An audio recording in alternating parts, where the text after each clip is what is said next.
Good evening. আকাশ দেখে বুঝতেই পারছো এটা সন্ধে হব হব। পাখিরা সব নিজেদের ঘরে ফিরে যাচ্ছে, আর আমি আমার ঘর থেকেই বাইরেটা দেখছি। আকাশটা কি সুন্দর লাগছে না? সূর্য অস্ত যাওয়ার পর আকাশের যে কি অসাধারণ রূপ হয়, সেটা সত্যি রোজ দেখাও হয় না। আর এখন দেখো 6:20 বেজে গেছে, সন্ধেবেলা।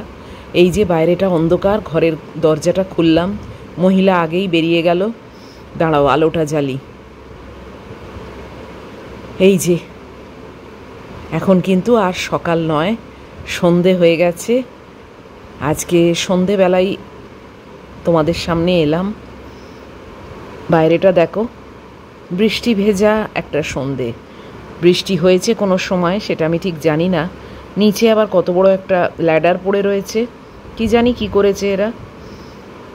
আর এই যে তাড়াতাড়ি উনি এসে সোফায় বসে পড়লেন, আর আমি ডাইনিং টেবিলে এসে হাজির হয়েছি আজকের সন্ধ্যের চা নিয়ে। গ্রিন টি, একটু কেক আর একটু বাদাম ভাজা। এই চা খেতে খেতেই ভাবলাম তোমাদের সঙ্গে ছোট্ট একটু আড্ডা দিয়ে নিই।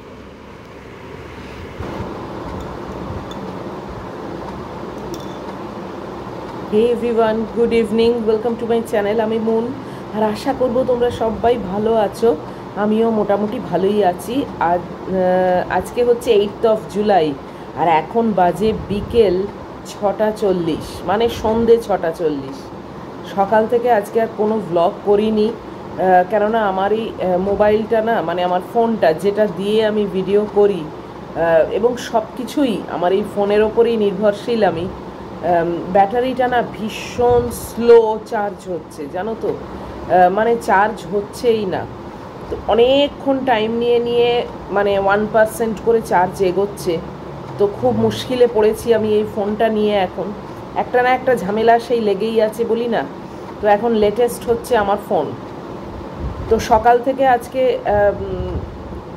ওই চার্জ দিয়ে চেষ্টা করছিলাম একটুখানি ব্যাটারিটা ওঠানোর, মানে চার্জটা ওঠানোর, মানে হয় আর না, হয় আর না। তার উপরে সকালে আমি আজকে এই 10:05 নাগাদই বেরিয়ে গেছিলাম।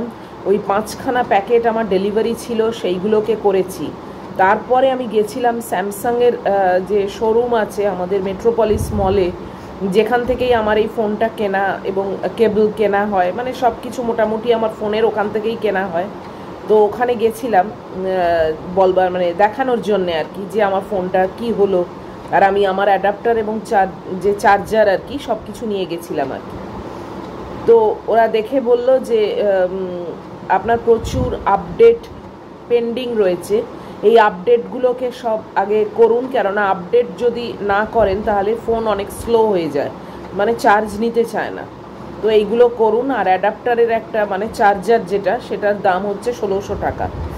তো ভদ্রলোক নিজেই বললেন, আমি মানে বিক্রি করেই তো দিতে পারি, আমারই তো দোকানের লাভ 1600 টাকা দিয়ে একটা চার্জার। কিন্তু আমি বলবো আপনি বাড়িতে গিয়ে আগে সমস্ত আপডেটগুলোকে কমপ্লিট করুন, কেননা ফোন ওই জন্য কিন্তু স্লো হয়। তারপরেও যদি দেখেন যে ব্যাটারি আপনার চার্জ হতে টাইম নিচ্ছে, তাহলে কিন্তু চার্জারটাকে চেঞ্জ করতে হবে। তো বাড়িতে এসে প্রায় 18-19টা আমার আপডেট পেন্ডিং ছিল, সমস্ত আপডেটগুলোকে করলাম। আমার ডেটা প্রায় শেষের দিকে। সব কিছু করেও সেম অবস্থা জানো, মানে কি বলবো, চার্জ নিতেই চাইছে না। সারা দুপুর আমি মানে ফোন দেখিই নি, কেননা ওই অফ করে রেখে আমি ভাবছিলাম যদি চার্জটা তাড়াতাড়ি হয়। তো সারা দুপুর লেগে গেল, মানে 100% এখনও হয়নি।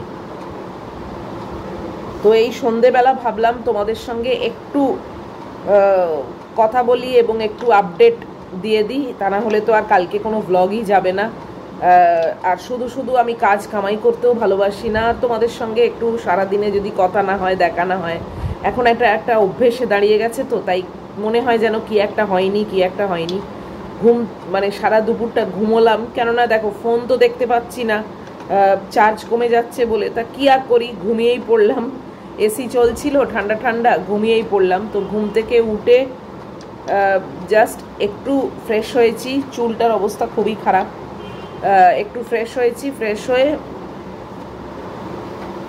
তোমাদের বাইরেটা দেখালাম। সানসেট যেটা, সেটা তো মানে পুরোপুরি আমার জানলার থেকে দেখা যায় না, মানে আড়াল পড়ে যায়, কেননা অন্য টাওয়ারগুলো আছে।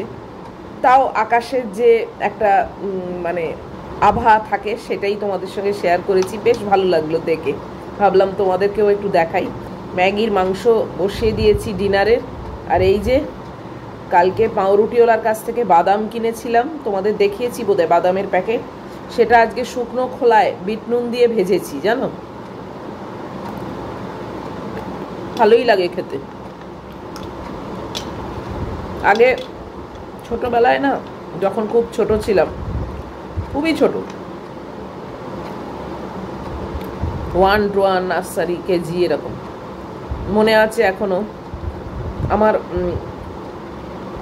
মামার বাড়িটা ছিল বিবেকানন্দ পার্ক, যারা কলকাতায় থাকো জানো নিশ্চয়ই। বিবেকানন্দ পার্কের পেছনে কাস্টমস কোয়ার্টার, যেহেতু আমার মামা কাস্টমস অফিসার ছিল, তো কাস্টমস কোয়ার্টারে আমার মামার বাড়ি ছিল।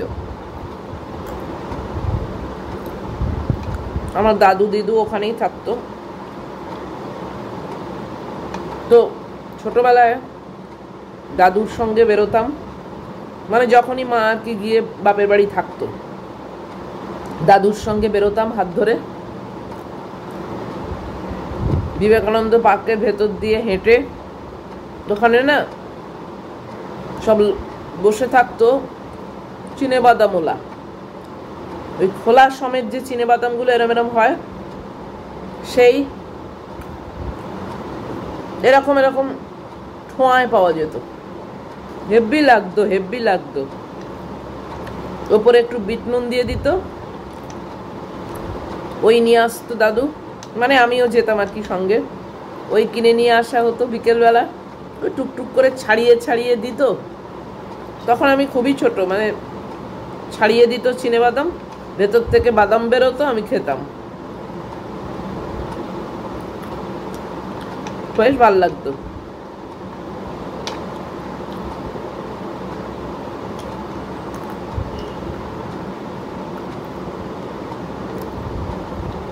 এই বাদাম খেতে খেতে কত দূর পৌঁছে গেছি বলো, কত পুরোনো দিনে পৌঁছে গেছি এই বাদাম খেতে খেতে। এটাকেই বলে মেমোরিজ, তাই না? মন থেকে যেগুলো কোনোদিন মুছে যায় না।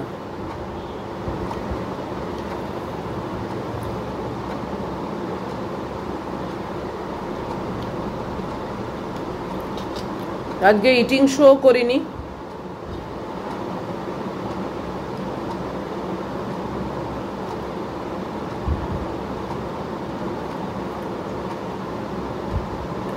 এই ফোনটা বিকল হয়ে গেলে আমার তো ভীষণই মুশকিল। অবশ্য ফোনের কোনো ব্যাপার না, ফোনটা ভালোই চলছে, সবই ঠিক আছে। প্রবলেমটা হচ্ছে মানে চার্জ হচ্ছে না তাড়াতাড়ি। সেরকম হলে আবার যাব আমি, গিয়ে একটা চার্জার কিনে আনবো। কেবলটাও নতুন দিয়েছি জানো, তাতেও হচ্ছে না, মানে ওই চার্জারটাই আর কি পাল্টাতে হবে।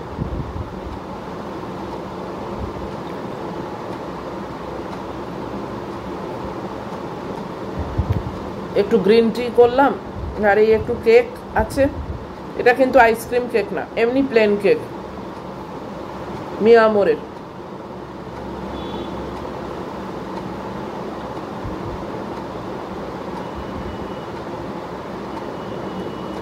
এটা আমার বিকেলের মানে সন্ধ্যের স্ন্যাক্স। মহিলাকে গাজর দিয়েছি, মহিলা সকালবেলা ভাত টাত খেয়ে উঠে গাজর খেলো একটা, কুমড়ো খেলো একটু করে, মাটিতে সব ফেলে রেখে দিয়েছিল জানো। সন্ধেবেলায় এখন সব ঝাঁট দিলাম। বাইরেটা এখন একদমই অন্ধকার হয়ে গেছে।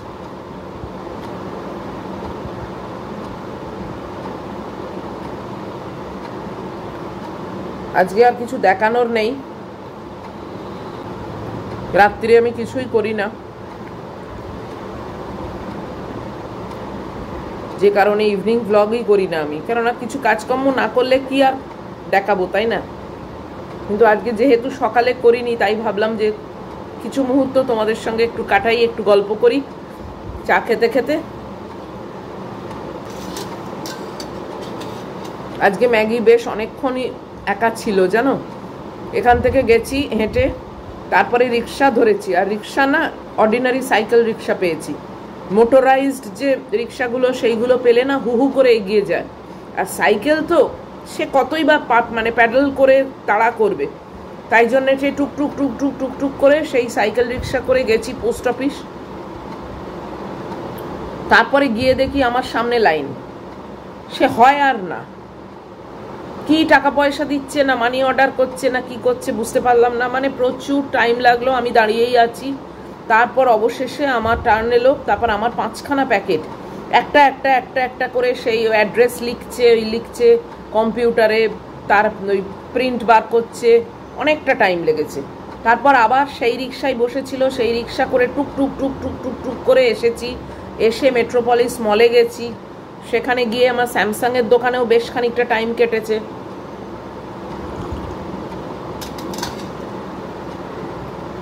হাতে যে ঘড়িটা পরে বেরোই সব সময়, সেটা দেখছি ব্যাটারি নেই, চলছে না। আর ঘড়ি জিনিস না না ইউজ করলেই মানে চলা বন্ধ করে দেয়, এটা আমি আগেও দেখেছি, কি জানি তাই বোধহয় নাকি সত্যি ব্যাটারি ডাউন কে জানে। এবার মেট্রোপলিস মলে আমার যে পার্লার ছিল সেটা তো উঠে গেছে জানো, তার পাশে একটা বড় ঘড়ির দোকান আছে, তো ভাবলাম এসেইছি যখন তখন ঘড়িটা ব্যাটারিটা চেঞ্জ করে নিই। ও বাবা, সে ঘড়ির দোকান বলে খোলেনি, মানে পরে খুলবে আর কি। আর ওয়েট করতে পারলাম না, সেই পেছন দিয়ে শর্টকাট দিয়ে হেঁটে এসেছি। আমার মেয়ে বসেছিল, চুপ করে বসেছিল, কেননা লিফট দিয়ে নেবেও, আমি ওর গলা পাইনি। তারপরে যখন কাছে এসে চাবিটা খুলছি তখন ও বুঝতে পেরেছে, তখন ফোঁস ফোঁস ফোঁস ফোঁস করছে। ভেতরে ঢুকে ওকে অনেক আদর টাদর করলাম, তারপরে ও ক্ষান্ত হলো। মোটামুটি এখন একটু অভ্যেস হয়েছে।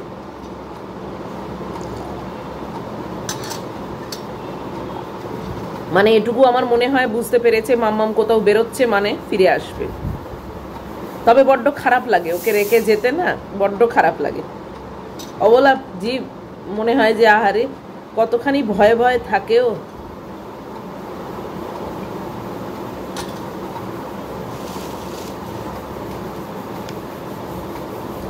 তোমরা পুজোর অর্ডার কিন্তু দিতে থাকো, আমি তোমাদের আবারও বলে দিচ্ছি, আমার এই মুহূর্তে কোনো কাজ নেই, তো হাত খালি আছে, আমি কিন্তু টুকটুক করে করেই দেবো। যদিও একটা টোট ব্যাগের অর্ডার এসছে, সেই টোট ব্যাগটাকে করব।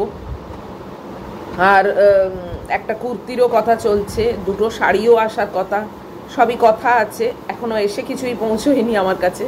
তো তোমরা কিন্তু অর্ডার দিতে থাকো, আমি তাড়াতাড়ি তাহলে করে দিতে পারবো। বেশি টাইম আমার খুব একটা লাগে না, কিন্তু তাও বেশ কয়েকটা অর্ডার এসে গেলে তখন তো একটু চাপ হয়েই যায়, তাই না? একটু তো টাইম লেগেই যাবে। তো যাই হোক, তোমরা দিতে থাকো অর্ডার, আর শিপিং অ্যান্ড হ্যান্ডলিংটা ফ্রি টিল অক্টোবর অবধি। অক্টোবর অবধি যা অর্ডার আসবে সব কিছুর জন্যে শিপিং অ্যান্ড হ্যান্ডলিংটা ফ্রি, সে তোমরা ভারতবর্ষের মধ্যে যে কোনাতেই থাকো না কেন। তো চলো, আজকের মতো এই ভিডিওটাকে শেষ করে দিচ্ছি। আজকে জাস্ট একটু চায়ের আড্ডা ছিল তোমাদের সঙ্গে, যাতে তোমাদের কালকে একেবারেই কিছু নেই এরকম না হয়, তাই একটা চায়ের আড্ডা তোমাদের সঙ্গে করলাম। যদি আজকের এই চায়ের আড্ডাটা ভালো লাগে তাহলে প্লিজ একটা লাইক, শেয়ার, কমেন্ট আর সাবস্ক্রাইব করো। সব ঠিকঠাক থাকলে নিশ্চয়ই আবার প্রপার ব্লগ নিয়ে নেক্সট ভিডিওয় চলে আসবো। টিল দেন তোমরা খুব ভালো থাকবে, সাবধানে থাকবে। Love you all.